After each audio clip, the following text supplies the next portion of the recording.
दर्शकों नमस्कार। कार्यक्रम में आपका बहुत बहुत स्वागत है। मैं हूं योगी राज योगेश और मेरे साथ स्टूडियो में मौजूद हैं देश के जाने माने ज्योतिषाचार्य और धर्म विशेषज्ञ डॉक्टर आचार्य राजेश। आचार्य जी, प्रोग्राम में आपका बहुत बहुत स्वागत है। धन्यवाद। और मित्रों, आज प्रोग्राम में एक बहुत ही इंटरेस्टिंग विषय पर हम चर्चा करने जा रहे हैं और वो विषय एक पुस्तक है भविष्य मालिका। और इस भविष्यवालिका पुस्तक ने इन दिनों धूम मचा रखी है और इसमें भविष्य में आने वाले संकटों के बारे में बताया गया है। कहा यह भी गया है कि सन 2026 मतलब आने वाले 3 साल बाद पृथ्वी में उथल पुथल मचेगी और भयंकर आपदाएं आएंगी, भूकंप हो, अग्नि प्रलय हो, वायु प्रलय हो, इस तरह की बातें भविष्यवालिका में कही गई हैं और पृथ्वी के 90% विनाश की भी बात कही गई है। अब ये भविष्य मालिका में और क्या है, भविष्य मालिका की सत्यता क्या है और वास्तव में इसमें जो बताया गया है कलयुग के बारे में बताया गया है कि कलयुग समाप्त हो गया है, भगवान के अवतार हो गए हैं। तो इन सभी विषयों पर आज इस प्रोग्राम के माध्यम से चर्चा करेंगे और चर्चा के लिए सीधे चलते हैं डॉक्टर आचार्य राजेश जी के पास। तो आचार्य जी, भविष्य मालिका आजकल बड़ी चर्चा में है और हर कोई इसमें लिखी बातों को लेकर जिज्ञासा बस लगातार पूछ रहा है कि आने वाले दिनों में क्या होने वाला है। तो सबसे पहले तो आप ये बताइए, क्योंकि आपने इसका बड़ा विस्तृत अध्ययन किया है, तो एक नज़र आप एक उस पर डालिए कि वास्तव में ये भविष्यवालिका में क्या क्या है। इसमें देखो, यदि हम भविष्यवालिका ही नहीं, मेरे विषय के अध्ययन तो बहुत सारे सब्जेक्ट रहे हैं और भविष्य से संबंधित चूँकि अब ज्योतिष भी हूँ, रीडिंग भी मेरी चल रही है लगातार, और हर ग्रंथ में भारतीय सनातन संस्कृति का हो चाहे किसी भी संस्कृति का हो, उन ग्रंथों में भविष्य का उल्लेख कुछ ना कुछ जरूर है। हम सूरदास जी को देखते हैं, कबीरदास जी को देखते हैं, वल्लभाचार्य जी को देखते हैं, स्वयं इस्लाम के ग्रंथों में देखते हैं और ईसाइयों के ग्रंथों में देखते हैं। इन सब में भविष्य का वर्णन आता है कि कैसे कैसे लोग नष्ट होंगे, कैसे आगे बढ़ेंगे, कैसे प्रकृति बचेगी, प्रकृति में कौन कौन बचेगा। तो उन्हीं में से एक ग्रंथ भविष्यवालिका है जो मेरे हाथ लगा है और मैंने इसका अध्ययन भी करना शुरू किया। तो अध्ययन जब से कर रहा हूँ उसके बाद भी कई सारी घटनाएं घट चुकी हैं, तो जैसा लिखा था वो वैसी वैसी घटित हुई। तो उन घटनाओं को यदि हम देखते हैं तो लगता है कि भविष्यवालिका में जो लिखा हुआ है वो सही है। और सबसे बड़ी बात तो ये कि ये ग्रंथ लिखा किसने है, उनकी ऑथेंटिसिटी क्या है। तो उस दृष्टि से हम देखते हैं तो अच्युतानंद दास जी जो रहे हैं, ये पंचसखा हमेशा जब भी भगवान जन्म लेते हैं तभी पंचसखा उनके साथ में होते ही हैं, चाहे द्वापर युग में ले लें, चाहे सतयुग में ले लें, चाहे त्रेता युग में ले लें और चाहे हम कलयुग में ले लें। तो उस दृष्टि से अच्युतानंद दास जी के संबंध में यदि आप उड़ीसा जाएंगे तो वहाँ पर बहुत सारी किंवदंतियाँ मिलेंगी, वो कैसे थे, क्या क्या बोलते थे। चूँकि उड़िया भाषा में थे तो ये मलेच्छ लोग उनको नष्ट भी नहीं कर पाए और वो ग्रंथ अभी तक सुरक्षित हैं और लगभग 1,28,000 के ऊपर उन्होंने ग्रंथ लिखे हैं पांचों सखाओं ने मिलकर। और भविष्य का भी उसमें वर्णन है, भविष्य में आप कैसे रहेंगे, व्यक्ति कैसे होंगे, सतयुग कैसा होगा, उन सब का उसमें बड़ा विस्तृत वर्णन है। और कारण भी रहा है कि उस समय की जो विपरीत परिस्थितियाँ रहीं, विधर्मियों का शासन रहा, लगातार मंदिरों को तोड़ना और उस तरीके से उनके उपद्रव रहे, तो लोग चिंतित भी थे कि भविष्य में हम नष्ट होंगे, सनातन बचेगा नहीं बचेगा। तो ऐसे समय में लोग साधु और सन्यासियों की तरफ ही जाते हैं कि उनसे जानकारी लेना कि आखिर होगा क्या। तो फिर ऐसे लोगों में यदि अच्युतानंद दास जी को देखें, क्योंकि ज्योतिषी थे वो और भविष्य की बातें पढ़ लिख सकते थे, भूत भविष्य वर्तमान के वो ज्ञाता थे, तो इसलिए अच्युतानंद दास जी का जो ग्रंथ है भविष्यवालिका पूर्ण रूप से सत्य है और उसमें लिखी बातें चूँकि एज इट इज़ घटित हो रही हैं, इसलिए उस पर अविश्वास करने का सवाल ही नहीं उठता है। और वो ज्योतिष की कैलकुलेशन में वैसे वैसे ही आ रहा है। सबसे बड़ी बात है कि मेरे को तो संतुष्टि तब मिलेगी जब मेरे ज्योतिष में आप सेट होगे, तो वो चीज़ें बिल्कुल सही हैं, इसलिए इस ग्रंथ पर विश्वास करना लाजमी है।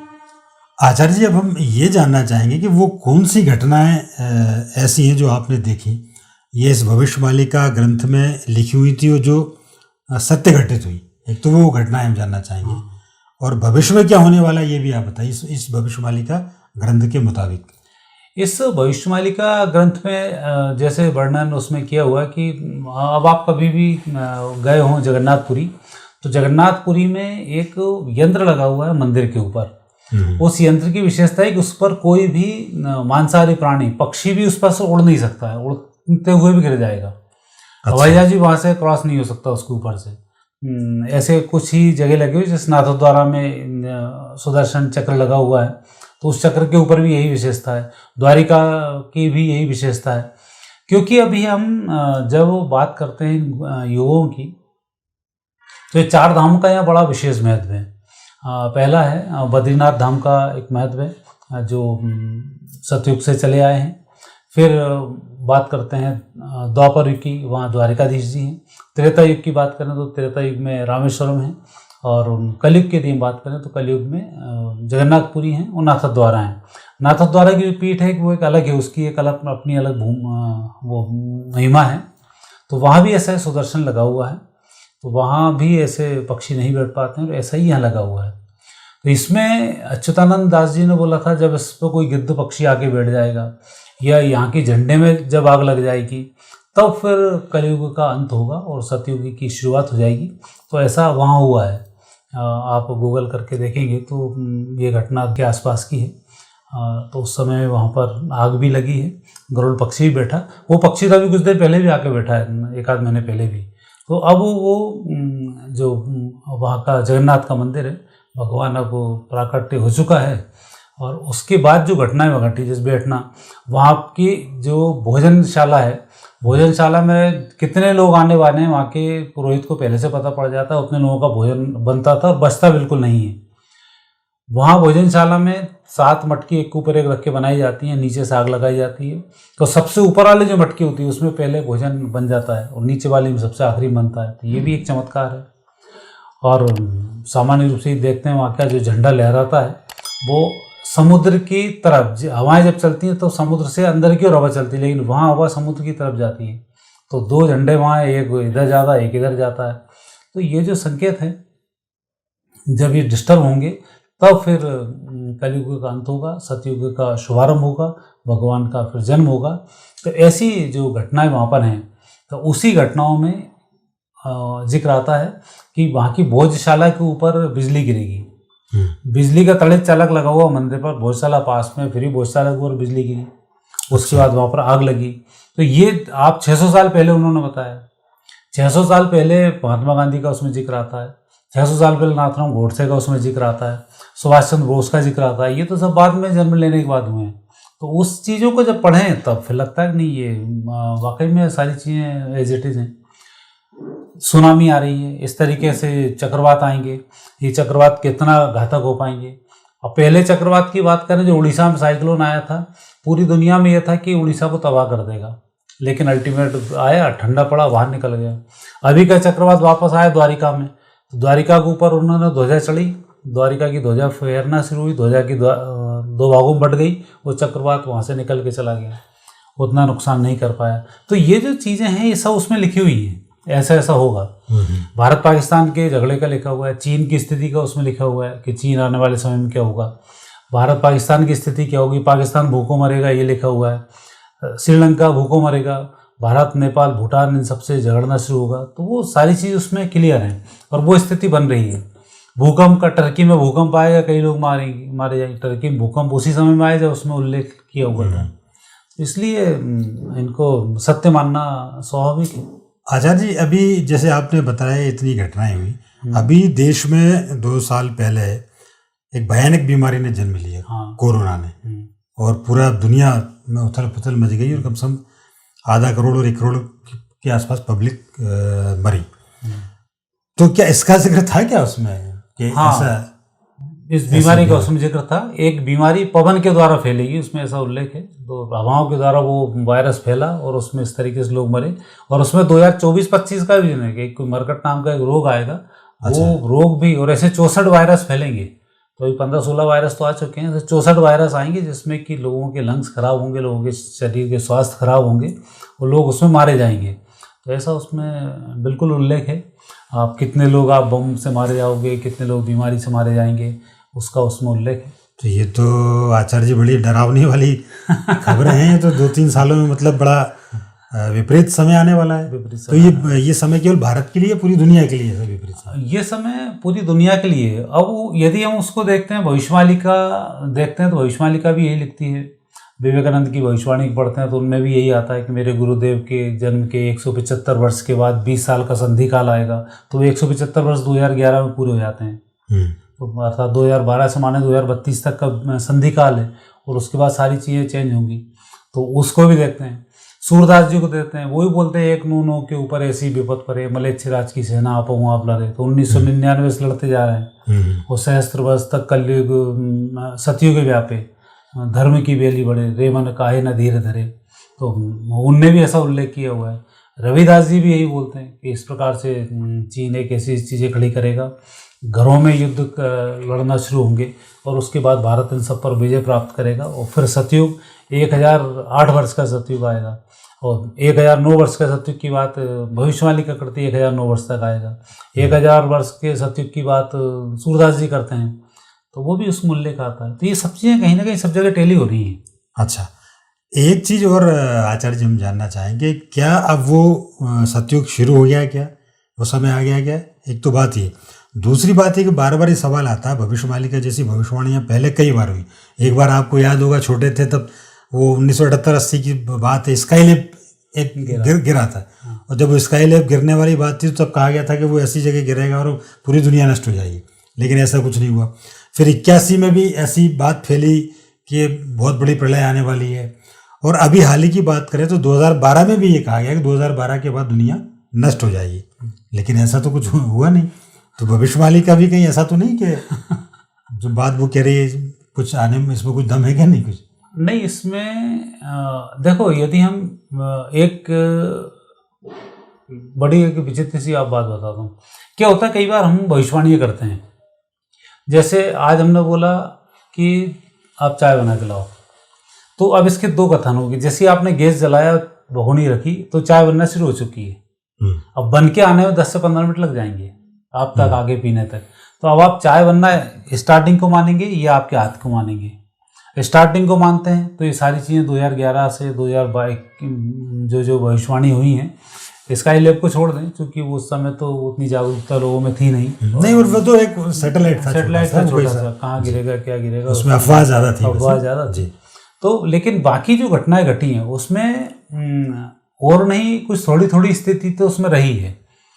तो उस स्थिति को देखते हैं, और बाकी के अब की जो परिस्थिति है, ये ग्रह अनुसार, ज्योतिष के अनुसार यदि टेली करते हैं तो वो ये सब चीज़ें बिल्कुल सही जा रही है। मतलब इनको यदि हम इनके बातों से तोलें तो हम अविश्वास एक इस पर कर सकते हैं कि जैसा हुआ वैसा ओके चला जाएगा। लेकिन भविष्यवाणी की बात एक तो अभी तक गलत नहीं हुई। वो जो लगातार 2000 से भविष्यवाणी उसमें छपी हुई है, और उसके पहले भी, मतलब उसमें चंद्रमा पे व्यक्ति कब पहुंचेगा, कौन पहुंचेंगे, कौन के नाम है, उसका चंद्रमा का उल्लेख है। भारत के चंद्र मिशन का उसमें जिक्र किया हुआ है। मतलब ऐसा नहीं वो अभी से ही 2005 से ही भविष्यवाणी कर रही है। और उस समय देश की आज़ादी के उन्होंने बताया, आज़ादी बाद कैसे प्रधानमंत्री किस किस प्रकार के होंगे, और देश कैसे बहुत अच्छी पोजीशन पे आएगा। तो इन सब घटनाओं को उसमें जिक्र है, और जैसा उसमें है वैसी घटनाएं घटी हैं, इसलिए उसको अविश्वास तो उस पर किया ही नहीं जा सकता। और फिर अच्युतानंद दास जी ने उसमें लिखा हुआ है कि आप सब में कुछ भी हो सकता है, लेकिन मेरी भविष्यवाणी कहीं से भी गलत इसमें साबित नहीं होगी। और चूंकि अच्युतानंद जी थे ही जगन्नाथ जी, जगन्नाथ जी के अवतार थे, और उन्होंने ही भविष्य में अपने भक्तों के लिए सारी चीज़ें बताई हैं कि आप अब शांति के साथ रहें, और जब मैं कलयुग आएगा तो सबका उद्धार करने के लिए फिर मैं आऊँगा। और हृदय परिवर्तन को आपने देखा होगा कि वहाँ एक पदार्थ चेंज होता है हर 12 वर्ष में, जगन्नाथ जी में। हाँ, तो वो सारी चीज़ें भी अब हुई हैं, और भगवान का प्राकट्य हुआ है, तो उन सब चीज़ों में भी अंतर अब दिखना शुरू हो गया। तो क्या भगवान का प्राकट्य हो चुका है? भगवान का, हाँ, भविष्यवाणी के अनुसार भगवान का प्राकट्य हो चुका है। और जो उसमें संकेत दिए हैं, वो सारे संकेत कहाँ कहाँ होगा, जो भागवत में संकेत हैं, जो उसमें संकेत हैं, उसके अनुसार वो सारी जगह, वो सारे लोग, वो कहाँ कितनी दूरी पर होगा, उसमें दूरी तक दी हुई है। अच्छा, इस गांव में होगा, इतनी दूरी पर होगा, पिता का नाम होगा, माता का नाम होगा, माता कहाँ की होगी, माता का पूर्व जन्म क्या होगा, ये सारा उसमें उल्लेख है। अच्छा और वैसे वैसे ही जो अवतार हुआ वो समय भी उनका फिक्स है। अच्छा, तो ऐसे संकेत भी मिल रहे हैं क्या? ऐसे संकेत मिले हैं। अच्छा, ये भी कहा जाता है कि अभी तो लोग ये कैलकुलेशन कर रहे हैं, साइंस भी ये कैलकुलेशन कर रहा है और सारे विशेषज्ञ भी ये कैलकुलेट कर रहे हैं कि अभी तो कलयुग समाप्ति नहीं हुआ, कलयुग भी चल रहा है। तो इसको लेके भविष्यवाणी क्या कहती है कि कलयुग समाप्त हो चुका है, सतयुग आ चुका है, या कौन सा समय चल रहा है? हर ग्रंथ में जो वर्णन है वो तो लाखों वर्ष की आयु लिखा हुआ है, लेकिन उस ग्रंथ में ये भी लिखे हुए हैं कई में, जैसे कि जितने वो आएंगे ग्रहण पड़ेंगे उस ग्रहण में कलयुग की आयु इतनी कम होती चली जाएगी। ऐसे ही इसमें भविष्यवाणी में लिखा हुआ है कि जो जिस तरीके से व्यभिचार करोगे, झूठी बातें करोगे, इतने वर्ष कम हो जाएंगे, ऐसे शासन आ गए इतने वर्ष कम हो जाएंगे। ऐसा करते करते यदि हम आते हैं तो भी 5000 वर्ष आ जाता है। 5125 वर्ष उसके अनुसार चल रहा है, और उस कैलकुलेशन को यदि करते हैं तो कलयुग का समाप्त होके सतयुग के शुभारंभ पर अब ये पहुंच रहे हैं। और आप भगवान राम के जन्म को देखें ना, आज भगवान राम के जन्म को अभी के पंचांग से यदि उनके उस घटना को देखते हैं, उनका जन्म हुआ, तुलसीदास जी ने जो उनके जन्म का वर्णन किया हुआ है, तो 7000 समथिंग कुछ वर्ष आता है उसका, और उसमें उनका जन्म निकल आता है। तो जब भगवान राम का यदि हम त्रेता युग की बात करें तो उसकी अनुसार, और द्वापर की बात करें और कलयुग की बात करें, तो सारा काम ही 7-8 हजार वर्ष में सिमट गया। तो इसलिए उसकी आयु कलयुग की जो बता रहे हैं वो ठीक बता रहे हैं। ब्रह्मा कुमारी 5000 वर्ष को लेके चलती हैं, तो और 5000 वर्ष में चेंजेस आ ही जाते हैं। इसमें आचार्य जी एक बात ये भी कही कि 2026 के बाद थोड़ी बड़ी विकट भविष्यवाणियाँ की गई हैं। तो क्या है उसकी सत्यता, मतलब क्या होगा 2026 के बाद, और ऐसी कौन सी आफत आने वाली है 2026 में? आफत तो इसके अनुसार तो बिल्कुल ही खत्म होने की स्थिति आ जाएगी कि जैसे ही मीन राशि का जब शनि आएगा तब से मारकाट मचनी शुरू होगी। भारत तृतीय विश्व युद्ध में एंट्री कर चुका होगा। भारत इसके अनुसार तीसरा जो विश्व युद्ध है वो शुरू हो चुका है। तो ये जो यूक्रेन रूस युद्ध से तृतीय विश्व युद्ध एक्चुअली शुरू तो कोरोना जो फैला उसी से शुरू हुआ है। वायरस से ही प्रथम उसकी शुरुआत हो जाएगी। वायरस फैलेगा, वायरस के बाद लोगों के अंदर मानसिकता नेगेटिव होती जाएंगी और कभी भी फिर ये लोग शांत नहीं बैठ पाएंगे। तो एक उल्लेख तो उसका यही आता है कि अब विश्व युद्ध चल रहा है, और जब भारत उसमें एंट्री करेगा तब सारे देश आपस में लड़ना शुरू कर देंगे। अभी एक एक देश सब लड़ते जाएंगे, भिड़ते जाएंगे, और रूस वाला जो मामला है ये अब शांत होने वाला नहीं है। और भारत की जब एंट्री होगी तब भयानक युद्ध होगा, और उसके बाद पॉपुलेशन भी बहुत कम बचेगी। हालांकि पॉपुलेशन के संबंध में तो हर ग्रंथ में उल्लेख आता है कि 36 करोड़ देवी देवता जिनके बात भारतीय भारतीय धर्मशास्त्र करते हैं, तो 36 करोड़ लोग ही बचते हैं।